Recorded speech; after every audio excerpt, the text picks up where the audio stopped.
menjelang Ramadan, kita mengistirahatkan dulu doa 40 Rabbana. Insyaallah nanti akan kita kembali pada pekan depan insyaallah.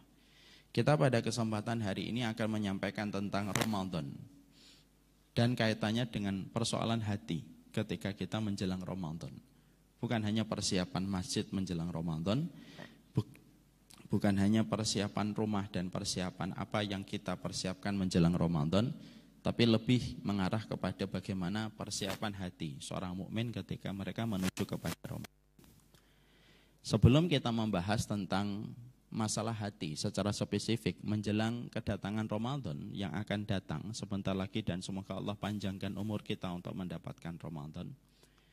Tentunya kita paham betul bahwasanya Ramadan ini merupakan salah satu prime time di dalam ketaatan manusia kepada Allah.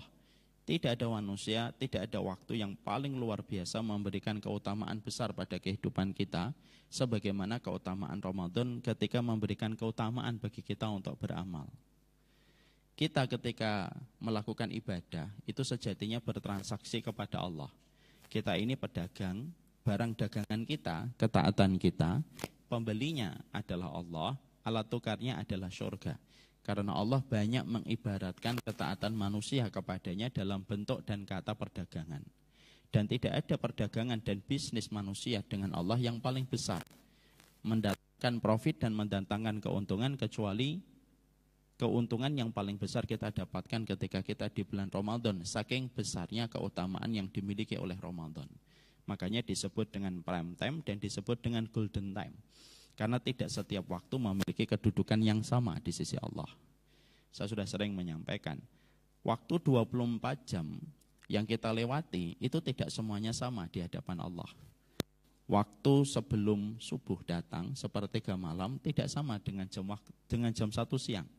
Bapak tadi kalau jam 4 bangun, setengah 4 sudah bangun, lalu beristighfar kepada Allah, memohon kepada Allah untuk diampuni dosa-dosanya, maka istighfar yang kita panjatkan jam 3 pagi tidak akan sama dengan istighfar yang kita panjatkan jam 1 siang.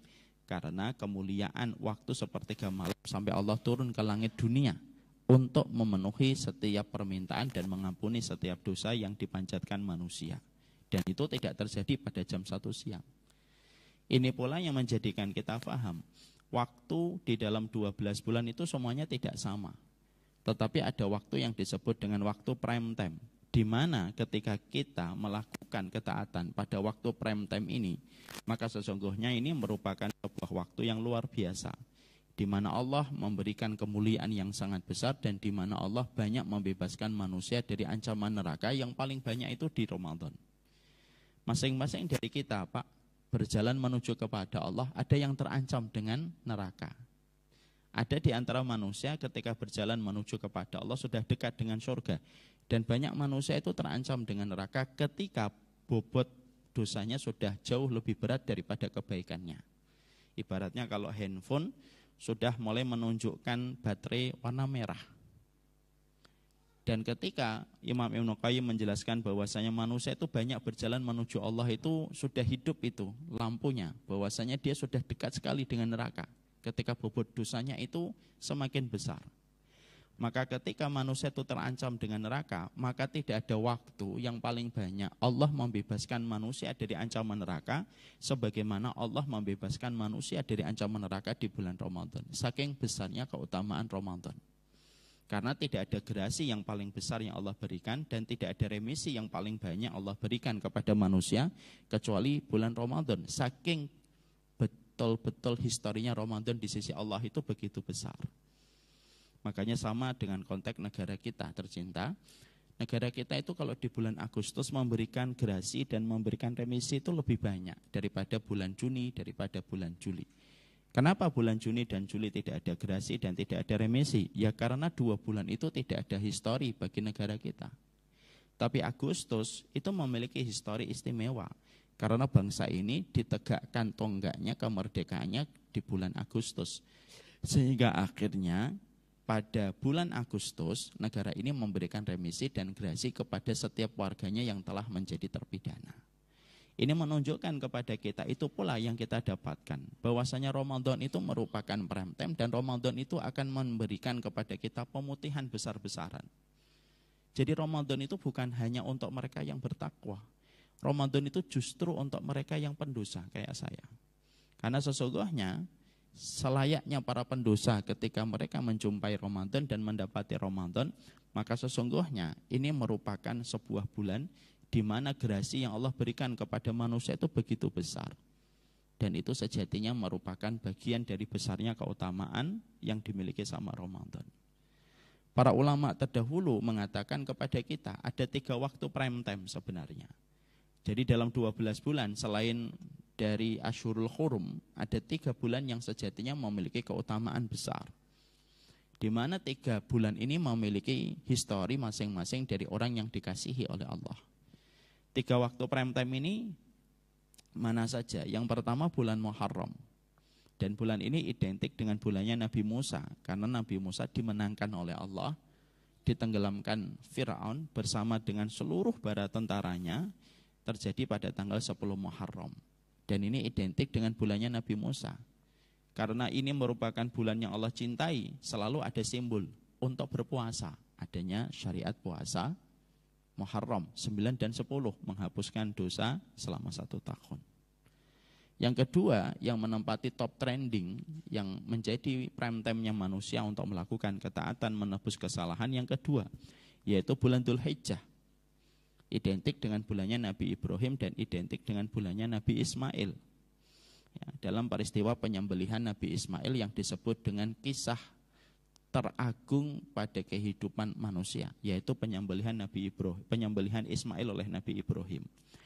Makanya ada sebuah simbol kecintaan Allah kepada bulan ini, disunahkan kita untuk memperbanyak puasa mutlak 9 hari yang pertama, dan yang paling utama yaitu puasa Arafah yang menghapuskan dosa selama 2 tahun. Yang ketiga yaitu adalah Ramadan. Ramadan ini Masya Allah merupakan bulan yang luar biasa. Makanya perintah puasanya bukan 1 hari sebagaimana Arafah. Perintah puasanya bukan 2 hari sebagaimana puasa Asyura. Tapi saking gedenya keutamaan Ramadan, perintah puasanya itu adalah 1 bulan, 29 atau 30. Di mana ini menunjukkan kepada kita luar biasa keutamaan yang dimiliki oleh Ramadan. Makanya di antara 3 top trending yang kita peroleh dari prime time yang dijelaskan para ulama terdahulu tentang Ramadan, mana yang menempati posisi pertama? Sebagian besar para ulama itu menempatkan bahwasanya Ramadan merupakan puncak top trending di dalam ketaatan yang disebut dengan sebuah prime time di dalam kita melakukan ketaatan. Makanya akhirnya sampai kita menjumpai surga dan neraka, mereka pun merasakan dari nuansa Ramadan ketika datang. Bagaimana surga itu terbuka, bagaimana neraka tertutup, bagaimana setan itu dibelenggu. Maka itu menjadi salah satu keistimewaan Ramadan yang tentunya tidak pernah kita jumpai itu di bulan Muharram dan bulan Dzulhijjah. Makanya jujur Pak, kalau kita akan memasuki bulan Dzulhijjah, tidak sebagaimana ketika kita akan memasuki Ramadan. Kalau kita memasuki bulan Muharram, tidak sama suasana psikologi kita ketika akan memasuki Ramadan. Kalau memasuki Ramadan itu beda banget. Ya. Makanya Masjid Baitur Rahman aja sampai ganti karpet karena mau ganti Ramadan. Itu karena suasana Ramadan itu luar biasa disebabkan pintu surga itu terbuka. Dan pintu surga itu ketika terbuka selalu membawa efek pada kehidupan manusia. Tidak mungkin nggak membawa efek. Analogi sederhananya, kalau kita pergi ke Metropolitan Mall, siang hari jam 1 siang, lalu kita berdiri di depan pintu gerbangnya ketika terbuka, pasti ada efek yang kita rasakan, adem, saking kuatnya AC di dalam mall. Baru dibuka, beberapa radius meter, mungkin 5 meter, 6 meter, itu masih merasakan ademnya mall itu, walaupun kita belum masuk. Itu baru setingkat mall ketika dibuka pintunya. Orang yang di luar mall itu merasakan bagaimana dinginnya mall itu. Maka sesungguhnya kalaulah pintu mall dibuka, ternyata kita bisa merasakan efek dari ademnya mall itu.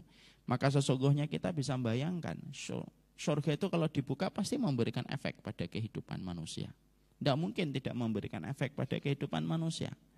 Makanya akhirnya kita jumpai bagaimana ketaatan demi ketaatan akan mudah dilakukan oleh sebagian orang yang merasakan aroma surga itu hanya terjadi di bulan Ramadan. Ada orang yang tidak pernah datang ke masjid, pas Ramadan datang ke masjid, Pak. Makanya jangan kaget kalau kita mendapati nanti ada saudara-saudara kita dengan wajah baru yang selama ini tidak pernah kita jumpai. Nanti di bulan Ramadan ada yang mencoba memakai jilbab, menutup aurat. Ada nanti di bulan Ramadan yang mencoba untuk tilawah. Kenapa? Kok orang berbondong-bondong? Sampai perputaran zakat dan perputaran infak itu naik puluhan kali lipat daripada perputaran zakat dan infak sebelum Ramadan.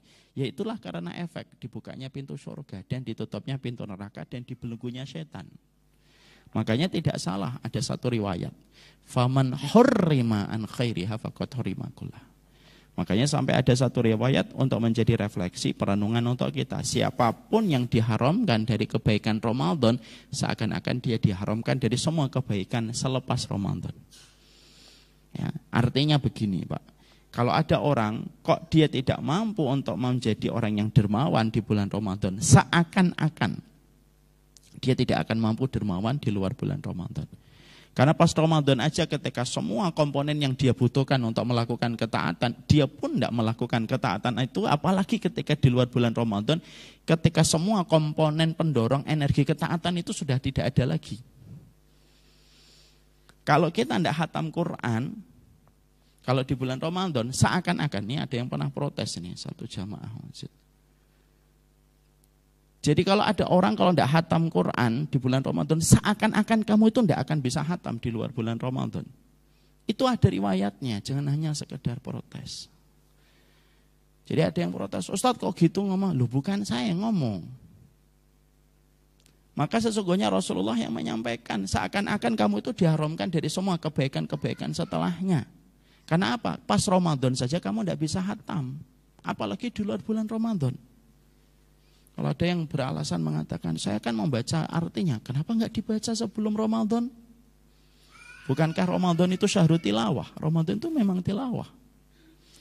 Kalau ada orang ketika di bulan Ramadan kok enggak ada bisa datang ke masjid, seakan-akan dia tidak akan bisa datang ke masjid lagi untuk istiqomah. Kalau pas Ramadan saja dia tidak mampu istiqomah untuk datang ke masjid.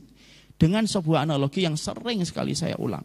Kalau ada orang sholat di depan Ka'bah, jarak antara dirinya dengan Ka'bah itu tinggal 5 meter. Kok dia tidak bisa khusyuk walaupun di depan Ka'bah? Terus di tempat mana lagi dia bisa khusyuk? Kalau di depan Ka'bah aja dia tidak bisa khusyuk. Ini kan kecurigaan kita sama diri kita sendiri. Maka itulah yang menjadikan akhirnya kita paham. Kita harus mengerti. Inilah keutamaan Ramadan, dan Ramadan itu bukan mereka yang bertakwa saja. Para pendosa pun terpanggil dengan adanya Ramadan itu. Maka inilah yang menjadikan kita akhirnya paham.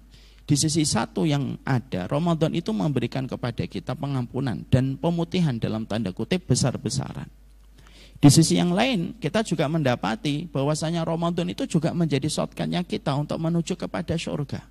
Tidak ada shortcut yang paling cepat untuk menjadikan kita meraih surganya Allah kecuali Ramadan, salah satunya. Dan ini merupakan sebuah upaya kita untuk memperbaiki. Kalau kita memperhatikan lembaran-lembaran hidup kita kemarin di belakang agak berantakan, maka cara untuk menutupi segala kerusakan dan berantakan hidup kita dalam ketaatan itu, salah satunya dengan kita memaksimalkan apa yang kita lakukan di bulan Ramadan. Makanya setidaknya ada 2 riwayat singkat yang saya sampaikan supaya menjelaskan kepada kita. Selain Ramadan itu menjanjikan kepada kita ampunan yang begitu besar, makanya sebagaimana nama Ramadan itu, makanya Ramadan itu dinamakan Ramadan itu diambil dari kata romdo, Pak. Romdo itu artinya membakar sesuatu, panas dan terik. Makanya pas Ramadan itu biasanya teriknya luar biasa.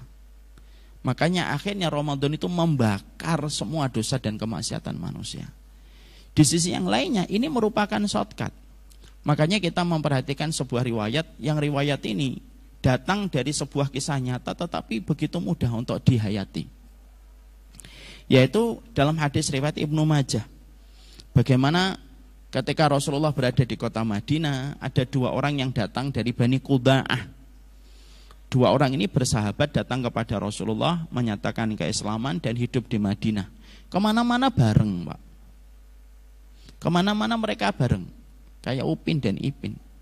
Lalu ketika mereka itu kemana-mana bareng, turunlah sebuah perintah untuk berjihad di jalan Allah.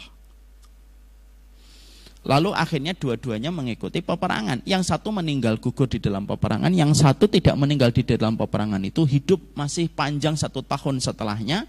Meninggalnya pun karena sakit dan meninggalnya pun bukan karena jihad. Ketika dua-duanya sudah meninggal dunia, sahabat Thalhah bermimpi di dalam mimpinya. Di dalam mimpi tersebut, maka beliau berada di depan sebuah tempat yang tidak disangka oleh Thalhah radhiyallahu anhu kecuali itu surga. Ya. Lalu di dalam tempat surga itu selalu ada panggilan orang masuk ke dalamnya. Sampai panggilan itu memanggil di antara 2 orang yang bersaudara yang tadi bersahabat di dunia. Ternyata yang dipanggil pertama kali bukan sahabat yang gugur di peperangan, tetapi yang dipanggil itu adalah sahabat yang 1 tahun meninggal setelah sahabat yang pertama, meninggalnya pun bukan di tempat jihad. Maka ketika Thalhah menjumpai itu kan kaget. Setelah dia berada di surga lama, lalu terjadilah panggilan yang kedua. Yang dipanggil yang kedua siapa? Sahabat yang meninggal di dalam peperangan jihad. Ketika sahabat Thalhah bangun dari mimpinya, dikatakan oleh sahabat Thalhah, "Fata'ajabtu min dzalika." Lu aku ini heran. Bagaimana saya bisa menjumpai ada orang yang gugur di jalan Allah, yang merupakan mati syahid, yang memiliki keutamaan besar sekali di sisi Allah. Ada sahabat yang meninggal 1 tahun setelahnya bukan di tempat jihad. Tapi yang dipanggil pertama kali masuk surga itu untuk menunjukkan keutamaan justru sahabat yang meninggal 1 tahun setelah sahabat yang pertama. Maka fabalagha dzalika ilan Nabi. Rasa herannya Thalhah itu nyampe ke telinga Rasulullah SAW. Dan ketika tanya kepada Rasulullah, perhatikan bagaimana jawaban dan uraian yang disampaikan Nabi. Ya Thalhah, ya Rasulullah. Alaysa qad shoma ba'dahu Ramadan wa qad shalla zada min 6 raka'atin faman zada kada wa kada kama qala Nabi. Maka Nabi memberikan jawaban dalam bentuk dialog. Thalhah, yang kamu heranin itu apa? Bukankah sahabat yang ini yang meninggal 1 tahun setelah yang pertama ini, dia mendapatkan tambahan 1 Ramadan? Thalhah menjawab, iya ya Rasulullah. Dan dia telah sholat tambahan 6.000 rakaat dalam 1 tahun itu, baik yang wajib ataupun yang sunnah. Iya, kurang lebihnya ya Rasulullah. Maka Rasulullah lalu memberikan komentar. Itu yang menjadikan terbentang jarak begitu jauh antara yang pertama dengan yang kedua, disebabkan karena tambahan Ramadan yang telah dia ikuti dan tambahan sholat yang dia sertakan. Lalu Nabi mengatakan, fama bainahuma ab'adu bainas sama'i wal ardi. Lalu Nabi bukan hanya berarti menyampaikan itu, Nabi menambahkan keterangan jarak antara keduanya itu dibentangkan oleh Allah di surga. Kamu tahu Thalhah, jaraknya itu perbedaannya antara langit dan bumi, kayak bapak ngelihat bulan. Dan itu salah satunya disebabkan pemicunya karena 1 Ramadan saja. Makanya kalau kita mendengarkan hadis ini dengan hati kita berpikir, 1 Ramadan doang loh. Allah itu kan gak minta yang banyak. Allah pernah minta kita banyak apa? Enggak. Allah itu selalu minta yang berkualitas, amalan salih, bukan amalan katsiro. Kalau 1 Ramadan doang saja, sudah mempengaruhi tingkat kedudukan manusia di hadapan Rabb-nya, sebentang antara jaraknya langit dan bumi. 1 Ramadan saja yang diterima, bahkan mengubah nasibnya lebih mulia daripada mereka yang gugur mati syahid di jalan Allah. Nah, kita bisa bayangkan kalau kesempatan Ramadan itu datang untuk kita jumpai. Makanya Masya Allah ini salah satu di antara perkara yang harus dihadirkan dulu pada referensi kehidupan. Kenapa banyak orang ketika Ramadan hanya menganggap sebagai rutinitas, Ramadan hanyalah perulangan setiap tahunnya, karena mungkin dia tidak tahu bahwasanya Ramadan itu pemutihan besar dan terjadi shortcut untuk menuju surganya Allah. Karena manusia itu ketika nanti menjelang Ramadan ditanyakan dan disampaikan kepada kita, orang yang nanti masuk Ramadan itu ada 4 sifat. Nah, ada yang pertama, dia itu biasa aja di Ramadan, sudah nggak ada yang istimewa. Nggak ada yang istimewa pada Ramadan, itu biasa aja, bahagia juga enggak, senang juga enggak, mungkin Dia malah mikir, waduh, ntar lagi nggak bisa makan nasi padang nih. Puasalah puasa. Dia malah merasa terbebani. Kalau ada orang semacam ini, maka kata para ulama itu bagus sekali untuk menjadi renungan untuk kita. Kalau ada orang kok tidak merasa senang dengan datangnya Ramadan, orang itu wajib bertanya sama dirinya, dosa saya apa ya kok sampai Ramadan yang menjadi simbol kecintaan Allah pun saya nggak merasa senang, padahal saya hambanya Allah. Kalau ada pimpinan datang kok bawahannya nggak senang, kan atasannya harus mikir, dosa saya ini ngapain dalam kehidupan kok sampai bawahan nggak senang sama saya. Bawahannya itu harus kemudian memikirkan itu. Sama pula ini yang kita pahami yang pertama. Yang kedua, ada orang yang mereka datang Ramadan itu senang, semangat, tapi hanya bertahan pada 5 hari pertama, 10 hari pertama. Setelah itu terjun bebas ke dalam bawah. Hari pertama 5 juz, hari kedua 6 juz, hari ke-7 tidak baca Quran, hari ke-8 sudah nggak ada. Sudah sibuk membicarakan tiket, mana bengkel yang kosong, nggak rame, mana tiketnya. Bapak-bapak kalau disebut bengkel langsung ketawa. Mungkin sama kita frekuensi. Mana ya bengkel yang nggak rame kalau pas Ramadan.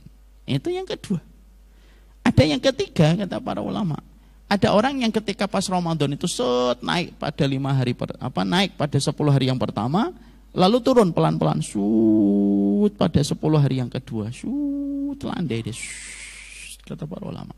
Pas 10 hari yang terakhir naik lagi, naik lagi. Tapi hanya bertahan pada malam-malam ganjil. Malam ganjil kelihatan itu orangnya. Kalau sudah malam genap hilang, entah kemana. Ya enggak apa-apa, sudah alhamdulillah banget itu. Enggak usah nanti kita ngomong pas Ramadan, kamu nih kelompok yang ketiga, enggak usah gitu juga. Ilmu jangan dipakai untuk mencurigai orang. Ilmu dipakai mencurigai diri kita.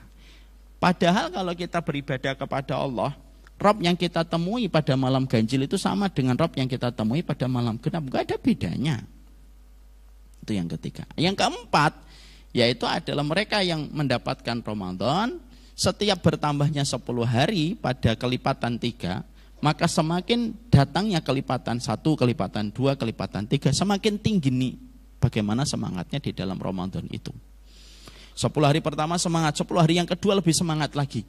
Maka puncaknya dari sebuah eskalasi semangatnya dia itu pada 10 hari yang terakhir.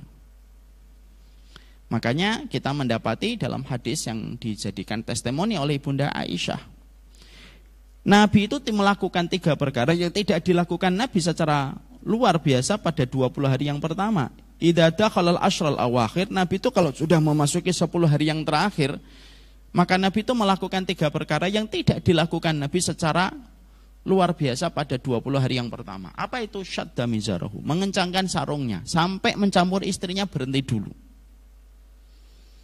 Walaupun tidak apa-apa, tapi Nabi lebih memilih untuk bermunajat kepada Allah.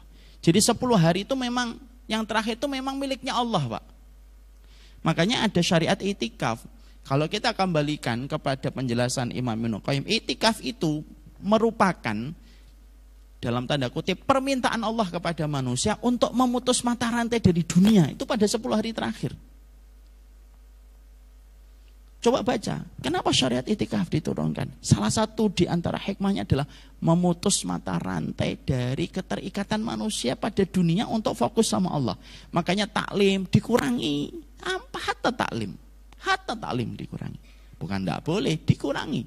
Lebih banyak apa kalau 10 hari yang terakhir? Tilawah, sholat, dzikir, tilawah, sholat, dzikir, tilawah, sholat, dzikir. Seakan-akan hidup kamu 10 hari itu fokus sama Allah aja. Makanya kita menjumpai dan kita mendapati kehidupan perputaran ekonomi pada masa para sahabat itu ketika Ramadan itu turun, Pak, bebas. Pada waktu 10 hari lebih turun lagi. Berbeda ya dengan masyarakat kita kan. Perputaran ekonomi yang paling luar biasa dalam 1 tahun itu terjadinya kapan? Pas Ramadan. Lebih tepatnya kapan? 10 hari yang terakhir. Melencang tinggi banget. Semuanya kebeli. Transaksi itu luar biasa. Itu mungkin karena kita belum paham, kan kita harus sunudon sama masyarakat. Oh, belum paham. Makanya akhirnya dikurangin beli-beli. Kalau mau beli-beli mulai sekarang. Walaupun tidak salah untuk membeli, tapi pada waktu 10 hari terakhir itu memang betul-betul Rasulullah itu mengistimewakan. Karena Rasulullah tahu itu bulannya Allah, itu hari-harinya Allah. Makanya sampai kita jumpai tidak ada malam yang paling dicintai oleh Allah kecuali adalah malam 10 hari yang terakhir Ramadan. Kalau siang, tidak ada siang yang paling Allah cintai kecuali adalah ketika 10 hari pertama di bulan Dzulhijjah. Tapi kalau malam itu Allah sangat cintai itu malamnya. Makanya kemudian dilanjutkan, ahya lailahu, membangunkan malamnya lebih panjang, wa aiqadha ahlahu, dan membangunkan keluarganya lebih pagi. Seakan-akan Nabi itu menghindari tidur. Dan itu dilakukan oleh baginda Nabi SAW. Makanya akhirnya orang itu kalau bertanya gimana indikator Ramadan saya diterima ataukah tidak, gunakan perkataan dari Imam Ibnu Rajab, min sawabil hasanati al hasanatu ba'daha. Tanda ketika kebaikan amalmu diterima, mendatangkan amal yang lebih besar setelahnya. Kalau 10 harimu diterima, dijadikan 10 hari yang kedua lebih semangat daripada 10 hari yang pertama. Kalau 20 hari pertamamu diterima, maka dijadikan pada 10 hari yang terakhir semangat kita, eskalasinya itu paling tinggi di antara 20 hari yang pertama. Lalu terjadilah sebuah peristiwa, menetesnya air mata ketika ditinggalkan Ramadan. Itu tanda kejujuran manusia pada Ramadan. Bukan yang dipaksa nangis, ayo nangis gitu. Air mata yang menetes pada saat dilepas Ramadan itu air mata para salaf. Ketika mereka ditinggalkan Ramadan, saking mereka tahu betul dahsyatnya Ramadan itu. Makanya ini yang menjadikan kita paham dulu ya. Inilah Ramadan. Ramadan itu pada dasarnya adalah sebuah pemutihan besar. Karena tidak ada satu waktu yang paling Allah banyak membebaskan manusia dari ancaman neraka kecuali pas Ramadan. Dan tentunya Ramadan itu luar biasa. Merupakan sebuah shortcutnya, jalan pintasnya manusia menuju kepada surga. Makanya setiap ketaatan yang dilakukan di bulan Ramadan sangat besar, Pak. Saking besarnya Allah rahasiakan berapa kali Allah melipat gandakan. Kita duduk zikir sampai matahari terbit, nanti kita sholat syuruk setelah kita tutup kajian, pahalanya sebagaimana pahala umroh. Itu di luar bulan Ramadan. Pas Ramadan dilipat gandakan oleh Allah. Berapa kali kelipatannya, Ustadz? Hanya Allah yang tahu, kata Syekh Utsaimin. Kita sedekah di belakang, sedekah kita 1-700 kali lipat, paling maksimal Allah melipat gandakan. Pas Ramadan Allah rahasiakan. Allah cuma mengatakan was-saumu li wa ana ajzi bihi. Puasa itu untukku, aku yang menggantinya langsung sendiri. Tidak diwakilkan malaikat, tidak diwakilkan siapapun dari para suruhnya Allah, tapi Allah yang memberikan sendiri. Untuk merujuk kepada makna istimewanya pahala Ramadan itu. Imam Nawawi, Pak, sampai mengatakan begini. Manusia itu nanti kalau dihisap, pahala-pahala yang dia dapatkan dari sholat, dari sedekah, itu masih ada ancaman untuk dikurangi, mengganti kedoliman yang pernah dia lakukan. Fulan nih, dia dihadapkan kepada Allah, ternyata dia dolim. Maka cara menutupi kedoliman itu bagaimana? Mengambil pahala kebaikan yang dia telah peroleh. Diambilkan pahala sholatnya, pahala sodakohnya, diambilkan dari pahala hajinya. Tapi ada satu pahala amalan yang tidak diganggu sama Allah sendiri. Dalam tanda kutip tidak diambil oleh Allah. Bukan diganggu, afwan, astagfirullah. Tidak diambil oleh Allah. Apa itu pahala amal itu? Yang tidak dijadikan oleh Allah bumper untuk mengganti kedoliman. Pahala puasa dibiarkan di situ tempatnya. Tidak dijadikan bumper oleh Allah untuk mengganti kezaliman dia. Kenapa? Saking istimewanya orang yang melakukan Ramadan dan puasa di hadapan Allah. Makanya Allah menyampaikan was-saumul li. Kenapa Allah menisbatkan puasa hanya kepadanya? Karena orang itu kalau puasa bukan karena dia tahu kehadiran Allah, dia tidak akan pernah bisa puasa. Kita kalau puasa, Pak, memiliki berapa tempat untuk membatalkan puasa kita? Oh, ada banyak tempat. Kita bisa pergi ke belakang, nutup pintu, CCTV dimatikan, minum 3 gelas. Setelah itu kita keluar dari kamar, sok bilang, Masya Allah ya, hari ini puasanya luar biasa. Bisa. Kita berkumur-kumur, kita teguk 2 teguk gitu, nggak ada orang tahu, cegluk gitu. Setelah itu Masya Allah ya, haus banget ya Ramadan ini.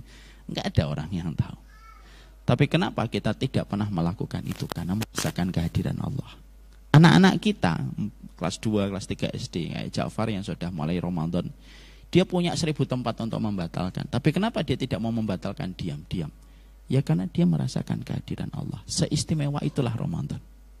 Ketika manusia itu merasakan kehadiran Allah secara langsung. Maka setelah kita paham ini mukadimahnya, dan mukadimahnya sudah melewati waktu syuruk. Maka inilah yang menjadikan kita akhirnya juga paham. Setelah keutamaan besar, keutamaan ini akan hilang. Sebagaimana pasir yang kering diterbangkan angin. Ketika kita tidak mempersiapkan hati kita. Banyak orang yang selalu memandang Ramadan itu dari sisi fikih, tapi lupa memandang Ramadan itu dari sisi tazkiyatun nafas. Kalau kita memandang Ramadan dari masalah fikih, ya begitu-begitu aja. Ya nanti kita persiapkan ininya, nanti kita sahurnya begini, bukanya nanti pakai kurma. Itu ketika memandang Ramadan dari sisi fikih. Tapi yang penting untuk menjadi perhatian kita itu adalah memandang Ramadan dari sisi hati kita. Karena yang betul-betul merusak kehidupan Ramadan kita itu bukan hanya sekedar makan dan minum, tapi yang betul-betul merusak kehidupan Ramadan kita itu sejatinya adalah hati kita ketika tidak waspada terhadap beberapa hal. Setan itu, hawa nafsu itu merusak Ramadan. Setan juga bisa merusak Ramadan itu dengan berbagai macam cara yang dia lakukan walaupun terbelenggu. Maka salah satunya melalui hati kita. Makanya akhirnya kita pada kesempatan ini ingin membahas apa perkara hati yang harus dijaga oleh setiap orang ketika menjelang Ramadan. Karena memaksimalkan hati itu merupakan salah satu sebab ruh hidupnya setiap amal itu tergantung pada kondisi hatinya. Makanya kita menjumpai dan kita mendapati ibadah apapun Pak itu sangat tergantung sama hati. Makanya kita menjumpai dalam hadis riwayat Muslim, sebuah hadis yang membuat seorang Abu Hurairah pingsan. Nabi itu pernah bicara, fima makna, inna awalan nasi yuqda yaumal qiyamati salasatun. Orang yang pertama kali diputuskan nasibnya nanti dalam pengadilan Allah, diseret dia dan dijebloskan ke dalam penjara neraka itu ada 3 yang pertama kali. Lalu ketika Nabi menyebutkan ada 3 orang yang mereka akan diputuskan nasib yang pertama kali, maka Nabi lalu menyebutkan satu persatu. Yang pertama rajulun qatala fi sabilillahi faqatala hatta qutila fa'arafahu ni'amahu fa'arafaha faqila lahu ma amilta fi qala qataltu fika qala kadzabta walakinnaka qatalta liyuqala annaka jari'un faqad qila. Fima mana? Atau fima qala Nabi. Yang pertama yang diputuskan oleh Nabi yaitu adalah orang yang berjihad dan sepanjang hidupnya berjihad Pak, berjibaku dengan tetesan keringat dan darah. Lalu dia gugur selama membangun karirnya di dalam perjuangan itu, dia gugur di dalam perjuangan itu, mati syahid dalam urusan dunia. Dia meninggal dunia dalam peperangan. Lalu Allah memperlihatkan kepadanya, ini surga yang harusnya kamu dapatkan. Maka sebelum dia melangkah menuju surga itu Allah tanya, ma'amil tafiq, apa yang telah kamu lakukan dulu di dunia? Orang itu berkata, saya berperang. Untuk siapa? Untukmu ya Allah. Lalu Allah menyanggahnya, kadzabta, kamu bohong, kamu itu berperang supaya kamu disebut pemberani. Faqad qila, kamu ngerti enggak? Orang itu sudah menyebutmu sebagai pemberani setelah kamu itu mati. Dan tidak ada nasibmu dari surga ini setelah kamu tergelincir, bahwasanya niat kamu itu sesuai dengan apa yang kamu niatkan itu. Ditenggelam, diseretlah wajahnya ke dalam neraka, dilemparkan ke neraka pertama kali itu mujahid yang salah niat Pak. Yang kedua siapa? Orang yang ngaji, orang yang dakwah, orang yang ngaji Quran, ketika dia ditanya sama Allah, untuk siapa? Untukmu ya Allah, fika.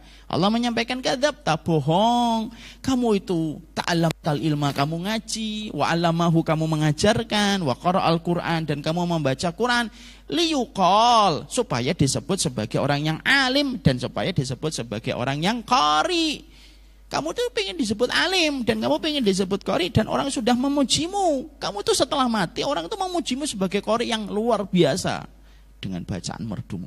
Dan kamu setelah mati orang itu memujimu, menyanjungmu sebagai seorang alim dengan dai yang luar biasa. Dan itu yang menjadi niatmu. Lalu akhirnya sama, menyusul nasib yang pertama. Dan yang ketiga, siapa orang yang dermawan. Ini hadis terkenal dan sering saya sampaikan. Hadis ini Pak memberi arti kepada kita bahwasanya ibadah jihad, ibadah dakwah, ibadah sedekah, ternyata itu sangat membutuhkan bagaimana kehadiran hati yang selamat, kehadiran hati yang terjaga. Tergelincirnya hati itu merusak kehidupan akhirat.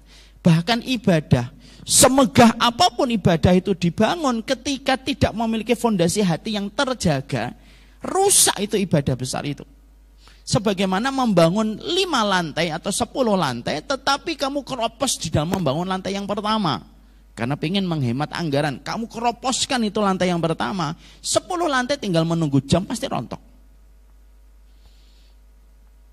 Ini menunjuk kepada kita bahwasanya kalau urusan jihad, kalau urusan dakwah dan urusan sedekah sangat membutuhkan kehadiran hati yang terjaga. Ramadan pun sama. Ramadan itu membutuhkan terjaganya hati, sebagaimana ibadah-ibadah yang disebutkan oleh Nabi itu sangat membutuhkan kehadiran dan terjaganya hati. Nabi menyebutkan 3 itu bukan membatasi, tapi Nabi menyebutkan 3 yang tadi kita sampaikan itu untuk memberikan sebuah faedah. Setiap ibadah itu selalu membutuhkan hati yang terjaga.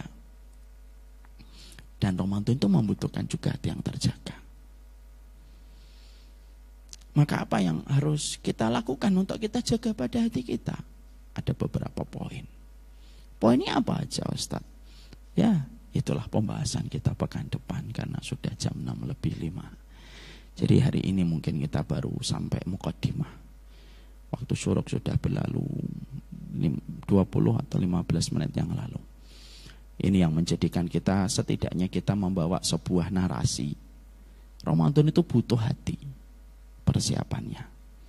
Setidaknya ada 6 perkara hati yang harus dijaga oleh setiap mereka yang mendapatkan dirinya berada pada madrasah Ramadan. 6 perkara itu yang kita nanti harus amalkan pada kehidupan kita. Insya Allah Jumat depan tuh sudah Ramadan belum ya? Sudah ya.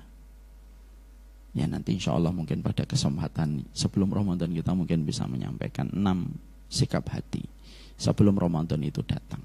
Tapi setidaknya karena khawatir kita tidak punya kesempatan, saya sampaikan ringkes-ringkesnya aja. Poin yang pertama, Ramadan itu harus selalu disikapi dengan banyak bertobat dan istighfar, terutama sebelum Ramadan itu datang. Dosa dan kemaksiatan yang masih ada di hati kita dan Ramadan itu sebagaimana minyak dengan air, tidak akan bisa ketemu. Kenapa ada orang tidak bisa bertahan menikmati Ramadan? Karena dosanya mengusir kenikmatan Ramadan pada permukaan hatinya. Makanya Syekh Shinqiti, salah satu ulama besar Pak dari Mauritania, mengatakan tobat dan istighfar sebelum Ramadan untuk mengusir dosa, untuk mengatur datangnya Ramadan mendarat di permukaan hati kita menjadi maksimal untuk dinikmati dan istiqomah. Ini singkat, ini panjang tapi kita singkatkan. Yang kedua, di dalam Ramadan ini maka yang kedua untuk maksimal menjaga hati kita di dalam Ramadan itu adalah kita berusaha untuk memaafkan Pak. Jangan ada dendam kesumat lah. Bukan karena ini berkaitan Ramadan kita wajib meminta maaf. Oh bukan. Ini umum. Karena sesungguhnya ketika kita Ramadan tetapi membawa nama yang kita dendam kepadanya, itu bisa mengurangi keberkahan ibadah yang kita lakukan. Ini juga panjang penjelasannya. Yang ketiga, maka Ramadan itu harus disikapi dengan sebuah sikap bahwasanya amal yang telah kita lakukan itu kurang Karena merasa kurang dalam takaran iman itu jauh lebih baik daripada merasa lebih pada takaran ketaatan, yang menjadikan kita nanti meremehkan. Maaf ya Pak, orang kalau sering umroh, salah satu penyakitnya dalam tanda kutip orang yang sering umroh itu apa? Meremehkan umrohnya Pak nanti. Alah gampang lah, nanti umroh lagi diatur lagi bisa umroh lagi. Makanya akhirnya para ulama itu mengatakan salah satu sikap terbaiknya hati itu apa? Merasa kurang dalam takaran ibadah. Sebanyak apapun Bapak dan saya kemarin Ramadan luar biasa, oh saya sudah hatam begini dan begitu. Jangan pernah merasa bahwasanya ibadah itu mengisi hari-hari kita di hadapan Allah, tapi kita harus merasa bahwasanya ibadah itu belum tentu diterima oleh Allah. Karena apa? Ramadan tidak akan pernah datang kepada hati yang sombong dengan pencapaian yang pernah dia peroleh pada ibadah. Itu yang ketiga Pak. Yang keempat, ada mutasghir. Jangan suka ngeremehin orang kalau pas Ramadan. Ketaatan yang kita lakukan di masjid bukan menjadikan kita meremehkan yang di luar masjid. Karena apa? Yang di luar masjid bisa jadi di tampak mata kita sedang melakukan aktivitas, tetapi di balik aktivitas yang dia lakukan bisa jadi ada sebuah nilai keutamaan yang besar mereka di sisi Allah. Biasanya penyakitnya orang kalau Ramadan itu apa? Suka ngomentari, nggak pada terawih. Padahal bisa jadi yang tidak terawih sedang berjibaku untuk mencari air susu untuk anaknya, yang mana menjaga keluarganya dari meminta-minta dan menjaga keluarganya dari sesuatu yang bisa menjadikan keluarganya itu mendekat sama yang haram, itu wajib Pak. Sholat tarawih itu bagaimanapun keutamaannya dia tetap sunnah. Makanya salah satu di antara yang harus dijaga itu apa?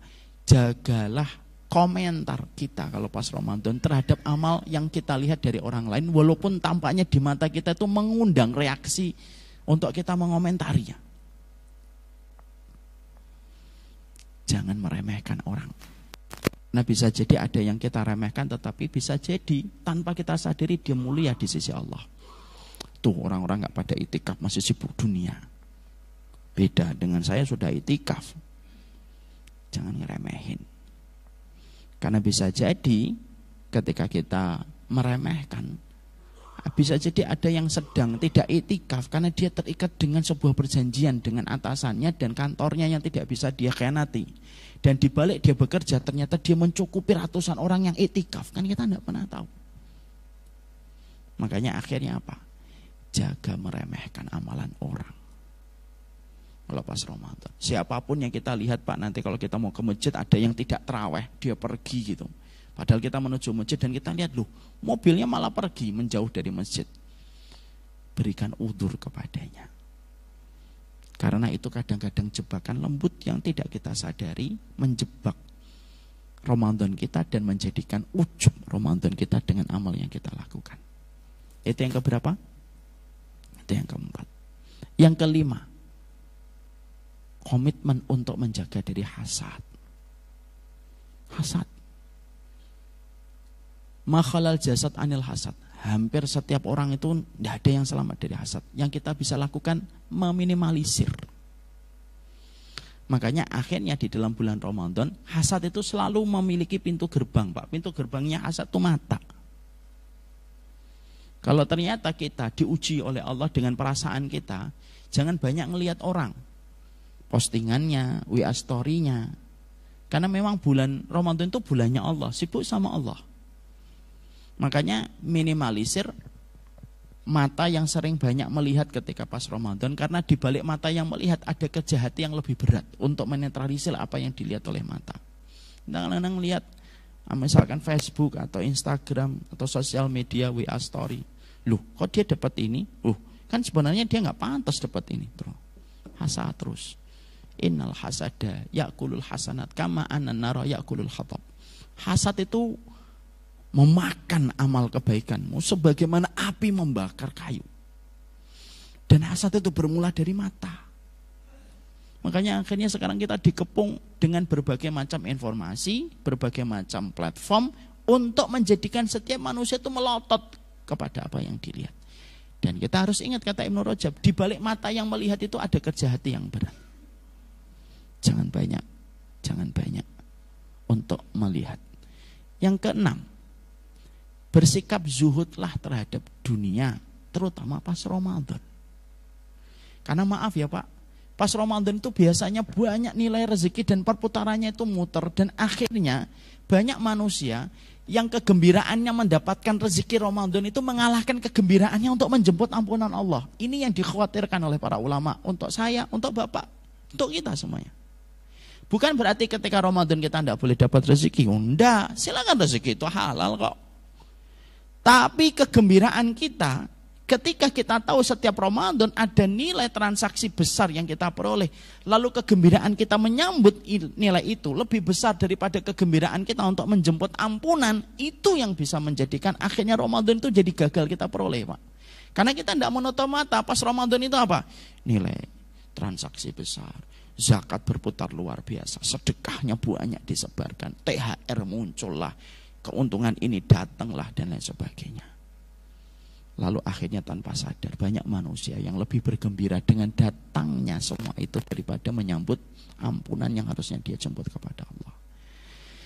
Nah, ini penting. Zuhud ini penting sekali.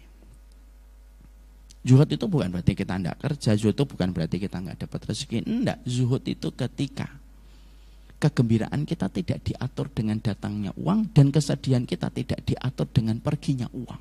Itu zuhud. Bukan berarti dia harus miskin, belum tentu. Ada orang kaya bisa jadi dia zuhud, ada orang miskin belum tentu dia bisa zuhud. Orang yang zuhud itu secara sederhana di antara banyak definisi apa? Zuhud itu adalah orang yang mereka senangnya dan sedihnya itu bukan karena frekuensi datang dan perginya uang. Datang ya alhamdulillah, tetap bersahaja, pergi juga tidak terlalu sedih atas apa yang dia tidak peroleh. Sama dengan Ramadan harus begitu.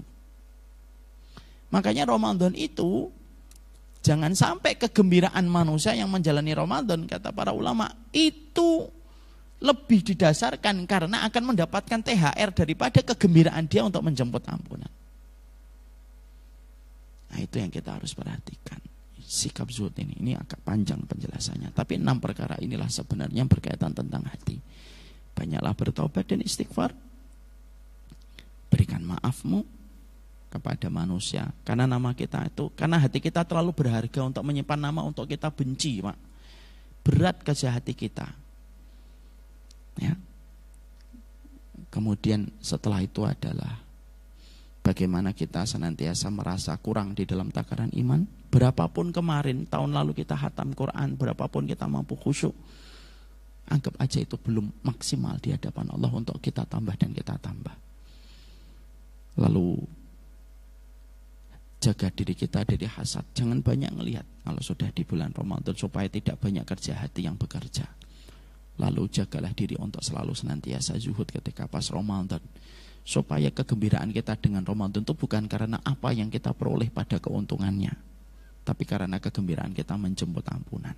Ibu-ibu yang biasanya mungkin jualan kue kering, kue basah gitu.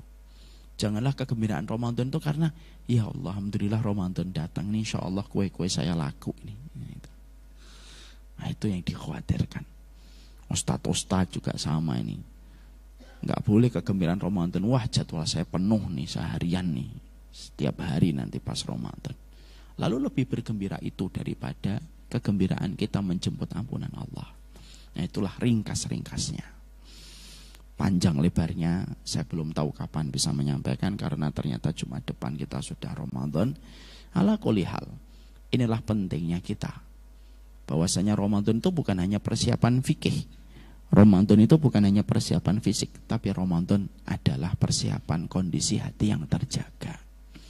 Semoga Bapak dan saya, Ramadan kita tidak ada hasad yang mendominasi, tidak ada ujub atas pencapaian, tidak ada meremehkan amalan orang ketika pas Ramadan. Lalu kita mampu mengatur hati kita bahwasanya kegembiraan kita semata-mata karena Allah dan bukan karena harta. Maka itulah terjaganya hati pada Ramadan yang dilewati. Ya. Semoga nanti pas Ramadan, sekali lagi, jangan suka mengomentari amalan orang, apalagi merendahkan dan meremehkan. Terawih kok masih pada di jalan, terawih kok malah sikapnya begini. Udahlah, lebih baik mendoakan. Wassallallahu ala nabiyina Muhammad.